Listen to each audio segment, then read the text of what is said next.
बिस्मिल्लाहिर्रहमानिर्रहीम। The topic of the day is dative और coordinate covalent bond. इससे पहले बेटा हमने पढ़ा था आयोनिक बॉन्ड, याद होगा आपको। फिर हमने पढ़ा था कोवेलेंट बॉन्ड। आयोनिक में एक एटम जो है वो दूसरे एटम को कंप्लीट इलेक्ट्रॉन ट्रांसफ़र कर देता है, यानी वैलेंस इलेक्ट्रॉन एटम में एटम बी को दूसरे एटम को अपने तमाम के तमाम वैलेंस इलेक्ट्रॉन ट्रांसफ़र कर देता है। कोवेलेंट में एक एटम दूसरे एटम के साथ इलेक्ट्रॉन शेयर करता है। इसमें शेयर करता था, इसमें डोनेट करता था। ठीक है मेरा बेटा। तो बात ये है कि आयोनिक में ट्रांसफ़र कर रहा है और कोवेलेंट में शेयर कर रहा है। लेकिन अगर ऐसा हो कि किसी एटम के पास शेयर करने के लिए 9 इलेक्ट्रॉन हो, तो अब इस सूरत में क्या होगा कि किसी के पास कोई इलेक्ट्रॉन ही नहीं है कि वो किसी दूसरे एटम के साथ इलेक्ट्रॉन शेयर कर सके। तो कुदरत ने एक थर्ड बॉन्ड बनाया जिसको हम कहते हैं डेटिव या कोऑर्डिनेट कोवेलेंट बॉन्ड। डेटिव या कोऑर्डिनेट कोवेलेंट बॉन्ड क्या होता है, इसकी डिटेल देखते हैं। ये क्यों बनता है, कैसे बनता है। देखिए, नेचर में कुछ ऐसे एटम होते हैं जो बॉन्ड बना के भी स्टेबल नहीं होते, या दूसरे लफ्ज़ों में जिनके पास स्टेबिलिटी नहीं होती। इसकी मिसाल हम समझते हैं। इसकी डेफिनेशन क्या होगी। कोऑर्डिनेट कोवेलेंट बॉन्ड ऐसा बॉन्ड होता है जिसमें इलेक्ट्रॉन्स का बॉन्ड पेयर एक एटम देता है। बॉन्ड पेयर जो इलेक्ट्रॉन है वो एक एटम करता है, यानी एक एटम डोनेट करता है। मिसाल देता हूँ, ये है बेटा हाइड्रोजन आयंस। जब किसी पहले हाइड्रोजन आयन क्या होता है याद रखिएगा। हाइड्रोजन के वैलेंस शेल में सिर्फ एक इलेक्ट्रॉन होता है, क्योंकि हाइड्रोजन के पास एक प्रोटॉन है, एक इलेक्ट्रॉन है। ठीक है मेरा बेटा। अगर उसका कोई एक इलेक्ट्रॉन ले ले तो अब वो सिर्फ प्रोटॉन रह जाएगा उसके पास। तो H+ का मतलब है हाइड्रोजन आयन भी है, हाइड्रोजन आयन भी इसको कहेंगे और इसको प्रोटॉन भी कहेंगे। ठीक है, इसको प्रोटॉन भी कहेंगे और हाइड्रोजन आयन भी कहेंगे। इसका मतलब ये हुआ कि जब हाइड्रोजन आयन, अब इसने स्टेबल होना है, इसके पास है 0 इलेक्ट्रॉन 1 प्रोटॉन। इसका मतलब इसको कम से कम 2 इलेक्ट्रॉन चाहिए। अब इसके पास कोई इलेक्ट्रॉन है ही नहीं किसी के साथ शेयर करने के लिए, तो ये कैसे इलेक्ट्रॉन किसी के साथ शेयर करेगा, ना इसके पास है कोई इलेक्ट्रॉन देने को। तो इसका मतलब ये है, याद रखिएगा, एटम ए और दूसरा होगा एटम बी। जो इलेक्ट्रॉन दे उसको कहेंगे डोनर और जो इलेक्ट्रॉन ले उसको कहेंगे एक्सेप्टर।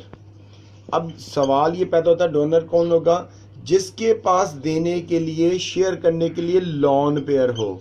लॉन पेयर, अब यहाँ एक नया कॉन्सेप्ट निकलता है, लॉन पेयर। पहले मैं आपको लॉन पेयर समझाता हूँ। लॉन पेयर कहते हैं किसको। देखें बेटा, ये है अमोनिया गैस। नाइट्रोजन के वैलेंस शेल में होते हैं बेटा 5 इलेक्ट्रॉन। तो ये हाइड्रोजन के साथ 3 सिंगल कोवेलेंट बॉन्ड बनाता है। ठीक है, और ये बन गया अमोनिया गैस। अमोनिया गैस में एक लॉन पेयर पड़ा हुआ है। ये बेटा 2 इलेक्ट्रॉन जो है एक्स्ट्रा हैं, फालतू हैं, इनको हम कहते हैं लॉन पेयर। लॉन का मतलब होता है तन्हा, पेयर का मतलब जोड़ा। अगर किसी के पास लॉन पेयर हो तो वो अच्छा डोनर होता है। अब हम इस एग्जाम्पल को लेके चलते हैं। अभी हमने ऊपर बात की प्रोटॉन। ठीक है बेटा, वापस उसी एग्जाम्पल पर आते हैं। जैसे ये बेटा गौर से देखो, ये प्रोटॉन है। अब प्रोटॉन के पास बेटा कुछ भी शेयर करने को नहीं है, लेकिन नाइट्रोजन के पास एक लॉन पेयर है। अगर नाइट्रोजन अपना लॉन पेयर इस प्रोटॉन को शेयर करने दे तो बेटा ये दोनों स्टेबल हो जाएंगे। ये नाइट्रोजन तो स्टेबल है, इसकी वजह से हाइड्रोजन भी स्टेबल हो जाएगा।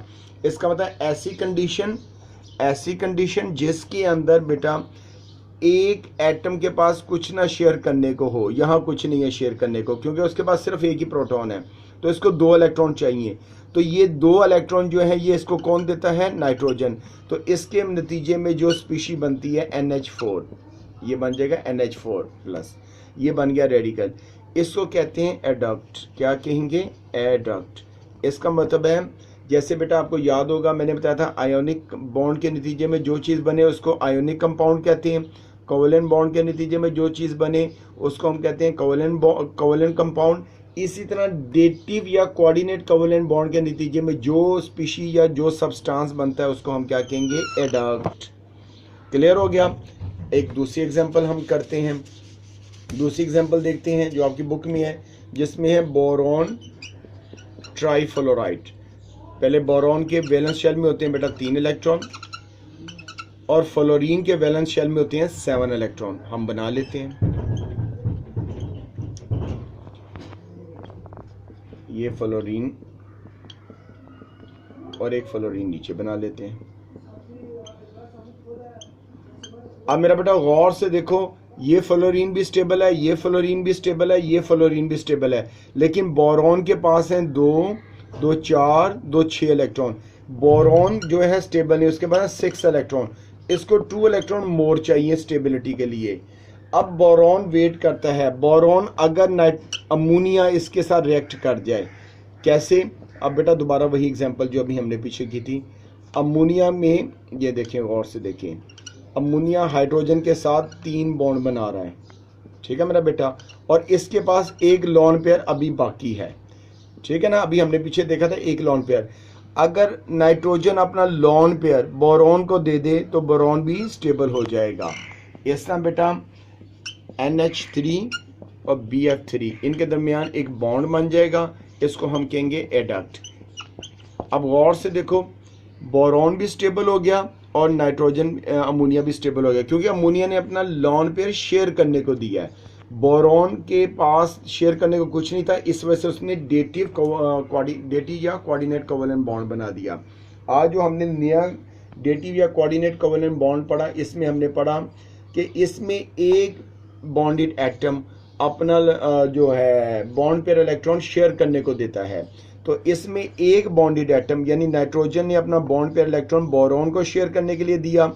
अमोनिया NH4 जब बना तो उसमें अमोनिया नाइट्रोजन ने अपना लोन पेयर प्रोटॉन को दिया था।